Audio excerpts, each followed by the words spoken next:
I'm 85 years old, and for the better part of my life, I thought I understood what mattered. I thought I had it figured out. Success was measured in the size of your house, the prestige of your career, the vacations you took, the things people could see when they looked at you. I built my entire existence around that belief, and in many ways, I was rewarded for it. But then one ordinary Tuesday afternoon, my granddaughter walked into my kitchen with a look on her face that I'll never forget, and she asked me a question that would unravel everything I thought I knew. If you're listening right now, help me prove something wrong. My mother said I wouldn't even reach 1,000 subscribers, but I believe stories like this deserve to be heard. Help me show her that these tales matter. Please subscribe to Olive Revenge Stories, and let's keep breathing life into stories that were never meant to stay silent. Now, let's continue. My granddaughter, Emma, she was 17 years old at the time, and I could tell she'd been carrying something heavy. She sat down across from me at the kitchen table, where I'd made countless meals, where I'd hosted dinner parties for business associates, where I taught her mother how to make my famous apple pie when she was about Emma's age. Emma looked at me with eyes that seemed older than her years, and she said, "Grandma, does it ever feel like nothing you do actually matters? Like, no matter how hard you try, you're just going to be forgotten anyway?" I thought I knew the answer to that question. I thought I could pull out some wisdom, some pearl of truth that I'd gathered over 8.5 decades of living, but when I opened my mouth to speak, nothing came out. Because the truth was, in that moment, I realized I didn't know the answer at all. I was born in 1938 in a small town called Millbrook, Illinois. My father was a railroad worker, and my mother was a schoolteacher, a woman who believed that education was the greatest gift you could give to anyone. We didn't have much money, but our house was always filled with books and conversation. I was the oldest of 5 children, 3 boys and 2 girls, and from the time I was old enough to understand language, I was told that I was special, that I had potential, that I should make something of myself. It wasn't said with malice or pride, just matter-of-factly, like it was written in stone somewhere that I was meant for more than our small-town existence. My mother would say things like, "Margaret, you have a mind like a steel trap. You're going to do things that matter. You're going to change the world." I took those words and carried them like a torch for the rest of my youth. I was valedictorian of my high school class in 1956, one of only 3 girls in a graduating class of nearly 300. I went to Northwestern University on a scholarship to study business, which was unusual for a woman at that time. Everyone said I was brave, pioneering, breaking barriers. I worked 2 jobs while attending school full-time, determined to prove that I was worthy of the opportunity I'd been given. I met my husband, Robert, in my sophomore year. He was a handsome finance major from Chicago, ambitious and charming, with a family that had money and connections. When he asked me to marry him, I said yes without hesitation, not because I was wildly in love, though I did care for him deeply, but because I understood instinctively that marrying him would accelerate the trajectory I was on. I was 22 years old, and I already knew how to play the game. We married in 1960, and I worked in marketing for a pharmaceutical company until I became pregnant with my first child in 1962. I had 3 children in 5 years, 2 sons and a daughter, and despite the conventional expectations of the time, I never stopped working. I negotiated a part-time arrangement that no other woman in my company had achieved, and I continued to climb the corporate ladder while raising 3 small children and managing a household. People used to marvel at how I did it all. I attributed it to discipline, focus, and the stubborn refusal to accept that I was limited by my circumstances. I was running on ambition and adrenaline, and for a while, that felt like enough. The 1970s and 1980s were years of significant professional advancement. I was promoted to senior marketing director in 1975, one of the only women in that position in the company. I traveled constantly for work, attending conferences in major cities, making presentations to executives 3 times my age, negotiating contracts that would generate millions in revenue. My salary increased substantially with each promotion.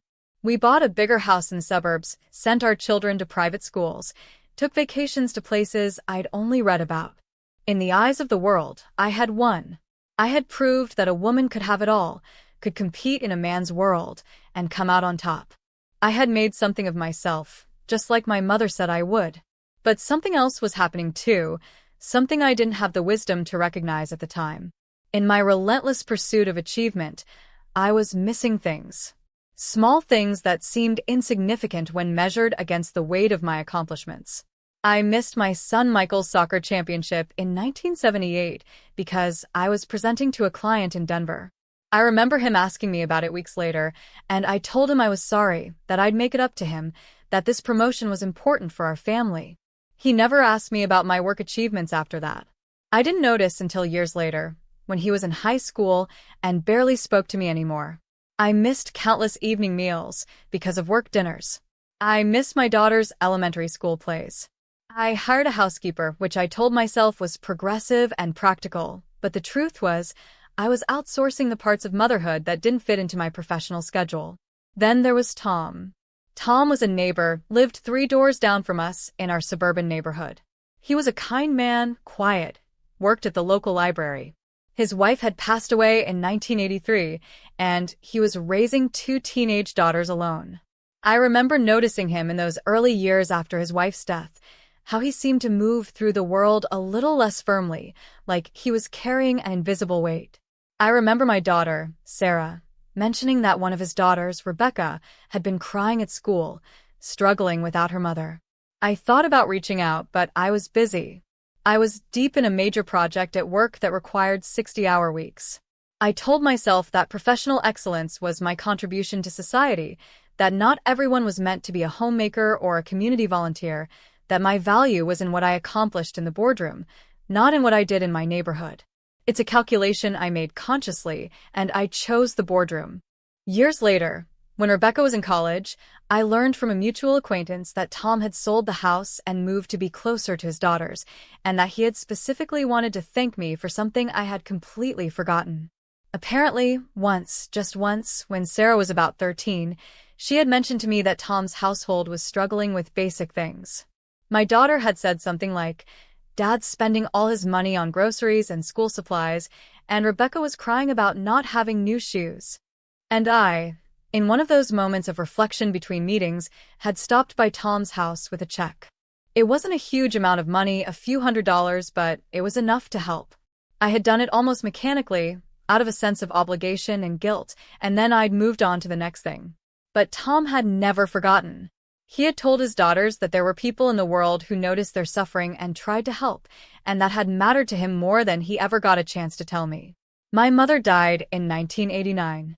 I was 51 years old, and despite all my achievements, I was not prepared for the grief.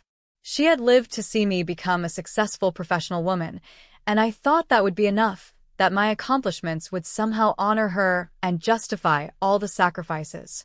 At her funeral, relatives and friends stood up and talked about her legacy, about how she had taught, how she had listened, how she had changed the trajectory of her students' lives. I remember feeling a strange emptiness listening to them. My mother had earned perhaps a quarter of what I had earned. She had never traveled to important cities for work. No one discussed her in boardrooms or recognized her with professional accolades. But people lined up for hours at her funeral. They talked about how she had believed in them when they didn't believe in themselves. They talked about conversations that had shifted their perspective, about how she had shown up for them in small but profound ways. One woman, someone I didn't recognize, told me that my mother had paid for her college application fees when she couldn't afford them, and that she had become a teacher because of my mother's encouragement.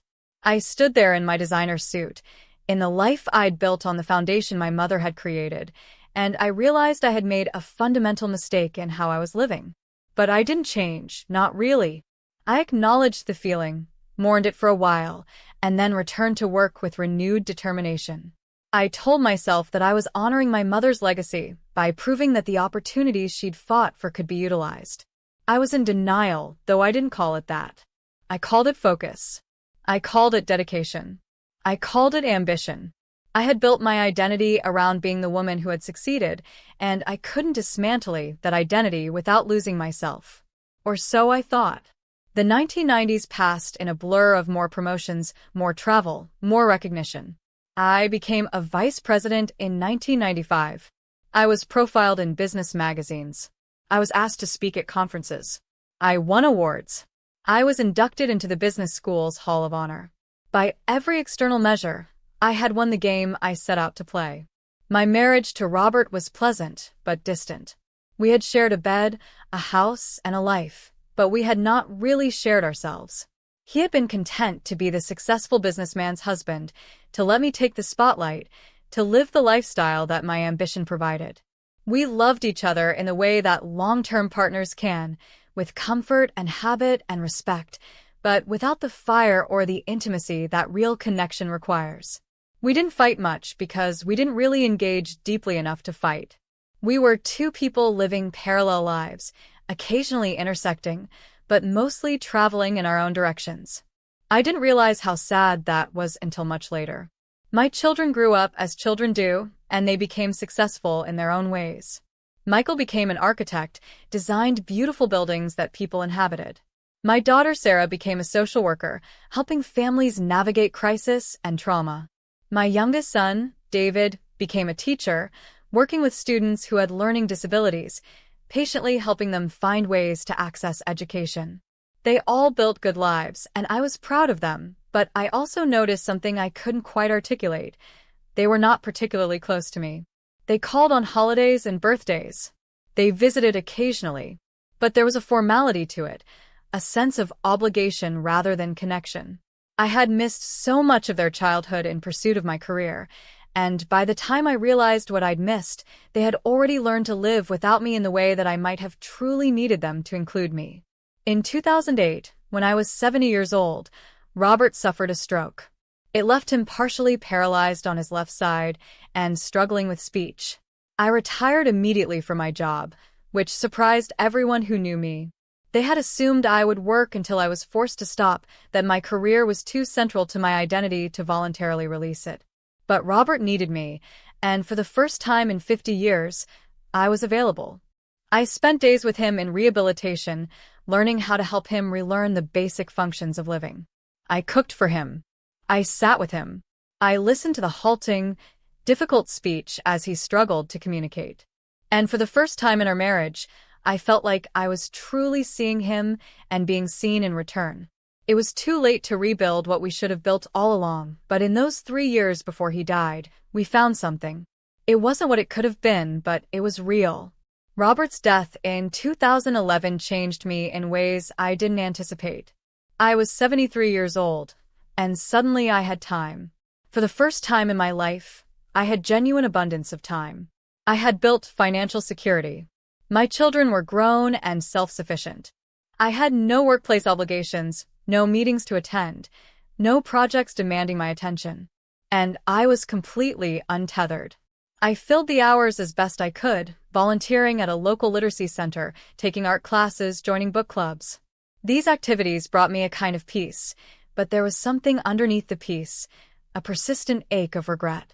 I began to notice things I had overlooked for decades. I noticed that the woman across the street, an elderly widow named Helen, hadn't left her house in months. I noticed that the young mother with 3 children at the bus stop every morning looked overwhelmed and isolated.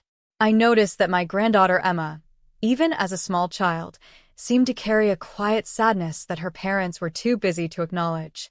So I started doing small things. I would invite Helen over for coffee, and we would sit in my kitchen talking for hours about her life, her children, her husband who had passed, her fears about aging and irrelevance. I would bake extra cookies and leave them in the mailbox for the young mother with the 3 children, with a note that said, "You're doing a great job. I see you." I would spend afternoons with Emma, listening to her thoughts about school and friendships and the confusing experience of becoming a teenager. None of these actions required grand gestures or significant resources. They required only attention and presence, 2 things I finally had in abundance. When Emma was 13, she came to my house one afternoon and told me that she felt invisible at school, that she didn't fit into any social group, that she sometimes wondered if anyone would notice if she simply disappeared. I didn't respond with platitudes or advice. I listened. I told her that I understood the feeling of trying to prove your worth, of feeling like you had to achieve something significant to matter. And then I told her something I wish someone had told me at her age. "Emma, The world measures success in ways that are too narrow. It tells you that you matter because of what you do or what you accomplish, but that's a lie. You matter because you exist. You matter because you are capable of noticing other people, of bringing light into their lives, of being kind when no one is watching. That's the only measure of a life that actually means anything in the end. She cried in my arms that day, and I felt something shift in me, a kind of healing that I didn't know I needed. This was the version of myself that was present in that kitchen on the Tuesday afternoon when Emma asked me if anything she did actually mattered. This was the woman who had finally, at 85 years old, learned the answer to the question she'd been asking her whole life. I looked at my granddaughter, this remarkable young woman who was trying so hard to understand her own value, and I told her the story of Tom and the check. I told her about how a single act of attention and generosity, something I had done without expecting recognition or reward, had rippled through someone's life in ways I never anticipated.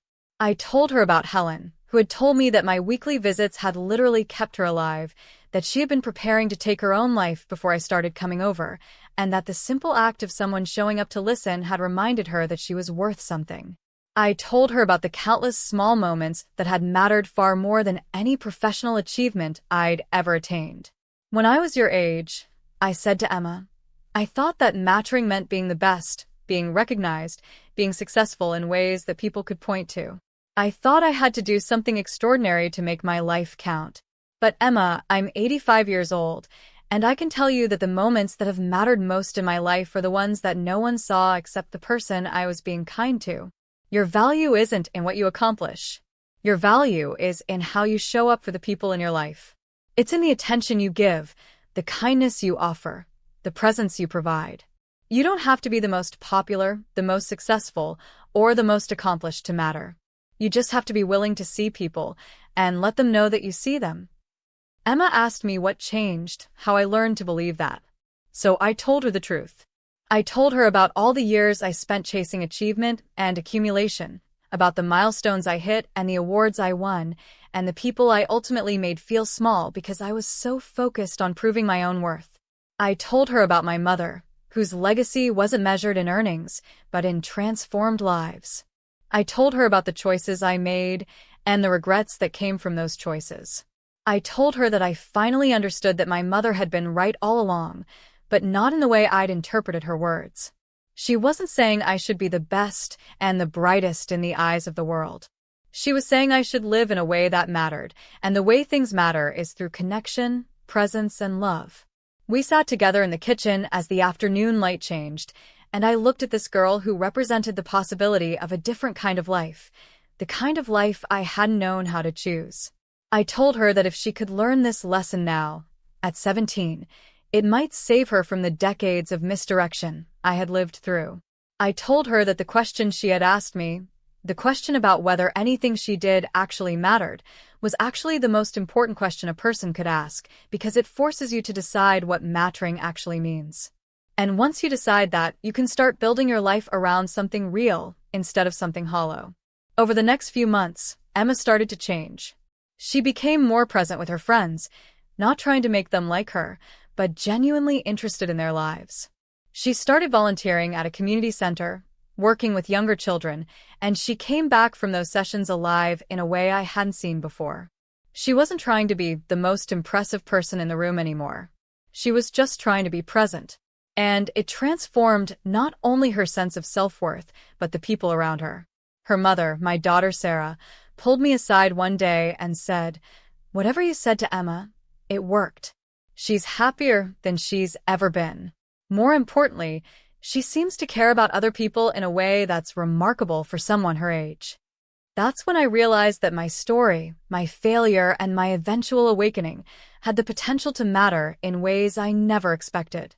My granddaughter was going to live differently because of what I finally learned. And she, in turn, would influence the people around her. The ripple effect would continue long after I was gone. I thought about all the people I could have influenced had I made different choices earlier. I thought about my children, who might have felt more valued and secure if I had been truly present. I thought about my husband, who might have had a fuller life if I hadn't been so focused on myself.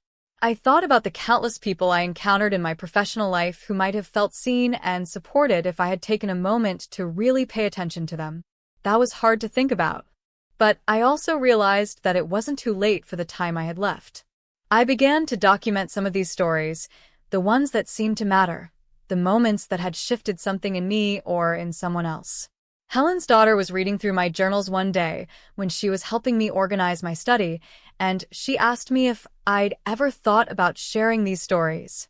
I told her no, that they were too personal, too reflective of my own failure to have lived the way I should have lived.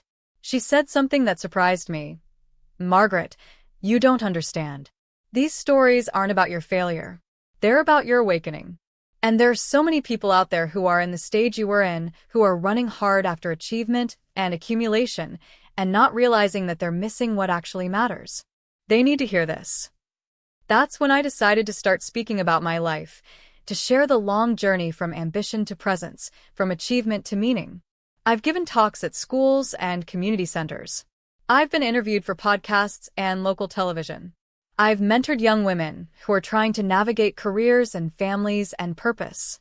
I've told my story not with pride, but with humility and hope. Hope that someone listening might recognize themselves in my journey and make different choices than I did. Hope that people might understand that it's never too late to prioritize what actually matters. Hope that the decades I spent chasing the wrong things might somehow serve as a cautionary tale that helps someone else choose differently. My great-grandchildren are now growing up in a world very different from the one I grew up in, but the fundamental human need to matter hasn't changed.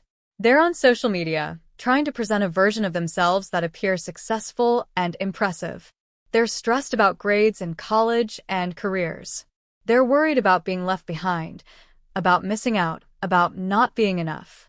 And I see in them the same confusion that drove me for so many decades, the same belief that worth is something you have to earn through accomplishment. So I've tried to be the elder who speaks a different truth, who says, your life has value not because of what you achieve, but because of who you are and how you show up for the people you love. People ask me sometimes if I have regrets about retiring early, if I wonder what my career might have become if I had stayed on. The truth is, for a long time, I did wonder about that. But I've come to understand that what I gained in those years after retirement, what I've gained in presence and connection and the ability to really see the people in my life, is worth more than any professional achievement I could have attained. I don't know how much time I have left. I'm 85 years old, and while I'm healthy for my age, I'm also aware that I'm in the later chapters of my life. But I'm not afraid of dying anymore, the way I used to be. I'm not afraid because I know that I've mattered, not in the way the world measures mattering, but in the ways that are actually real and lasting. There's a particular Tuesday afternoon I want to tell you about because it contains a moment that crystallized everything for me. I was in the grocery store, and a woman I vaguely recognized approached me and said my name. She was probably in her 60s, and she said, "Margaret? I don't know if you remember me, but I was in your book club about 15 years ago. I just wanted you to know that something you said at that book club changed my life." I didn't remember her, not specifically. I remember discussing a book. I thought it was about resilience or compassion or something like that, but I didn't remember her face or her name or anything about her. She continued, "I was going through a really difficult time, and I had convinced myself that I was failing because my life didn't look the way I thought it should. And you said something like, we're all doing the best we can with what we know. Sometimes the bravest thing is to change course." I left that book club and reevaluated everything. I left my corporate job. I spent more time with my children. I'm a teacher now, and I'm happier than I've ever been. I just wanted to thank you. I stood in the middle of the grocery store with tears streaming down my face. Because that moment, that interaction, represented everything I'd spent the last 15 years learning and trying to express. That woman had heard something that resonated with her, and it had given her permission to choose differently. She probably didn't remember the exact context of what I said. I don't even remember saying it with the intention of teaching her anything profound. But it mattered. It mattered because it came from a place of understanding and authenticity rather than a place of trying to impress or convince. This is what I want Emma and all the young people listening to understand. You don't have to wait until you're 85 years old to learn this lesson. You don't have to spend decades chasing the wrong things to finally understand what matters. You can choose now. You can decide that your value comes from your capacity to be present, to be kind, to see people, and let them know that they matter. You can choose to build a life around connection, rather than around achievement. And if you make that choice now, imagine how much more meaningful your life could be. Imagine the impact you could have if you weren't spending all your energy trying to impress the world, and you were spending it actually connecting with the people in front of you. My mother taught me that I had potential, that I could do things that mattered. What took me 60 years to understand is that she was right, but not in the way I thought. My potential wasn't in my ability to climb a corporate ladder or accumulate wealth or receive recognition. My potential was in my capacity to love, to be present, to genuinely care about another human being. That's where my power lies. That's where everyone's power lies. And the moment you stop measuring your life by external markers of success and start measuring it by the depth of your relationships and the authenticity of your presence, everything changes. You finally understand what it means to truly matter. You finally understand that you've been enough all along, and all you ever had to do was show up as yourself. Emma is now in college, studying social work like her mother. She comes home for holidays, and when she does, we sit in the same kitchen where we had that pivotal conversation, and she tells me about the people she's learning to help, the clients whose lives are being reshaped by her presence and attention. She tells me that she thinks about our conversation every time she doubts herself, every time she wonders if what she's doing matters. She tells me that it keeps her grounded, keeps her focused on what's real. And I see in her a version of the life I might have lived if I'd known then what I know now. But I'm grateful that at least my story, even if it's a story of long delay, can help her and others avoid some of the misdirection I chose. That Tuesday afternoon, when Emma asked me if anything she did actually mattered, was the moment my entire understanding of a life well lived crystallized.